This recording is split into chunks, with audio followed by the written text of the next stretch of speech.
মানে ফেসবুকে কিছু পোস্ট দেখলে আমার এত পরিমাণে জ্বলছে যে গরমেও এতটা মনে হয় আমার কষ্ট হচ্ছে না। মানে এদিকে বলছে যে আমরা এসি ছাড়া একটু থাকতে পারি না, আমাদের তো সেনসিটিভ স্কিন।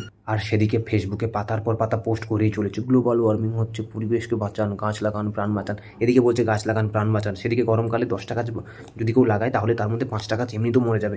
বর্ষাকালে গাছ লাগাচ্ছে না, বর্ষাকালে তারা কবি হয়ে যাচ্ছে, সাহিত্যিক হয়ে যাচ্ছে, তখন তারা করছে বাদল বর্ষা বিজলি এসব করে যাচ্ছে যখন আসল গাছ লাগানোর সময়। আর গরমকালে এলে যখন মরমর অবস্থা তখন খালি গাছ লাগান প্রাণ বাঁচান, গাছ লাগান প্রাণ বাঁচান।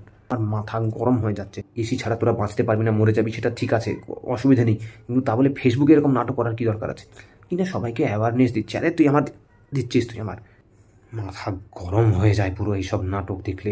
যদি করারই হয় তাহলে সত্যি সত্যি করুন, নাটক না মেরে। কি গো বুড়ো মশাই, একটু এসিটা চালাবো? হ্যাঁ, এসিটা চালাও। আর গরমে পারছি না, এই ভিডিও এইসব নাটক করতে করতে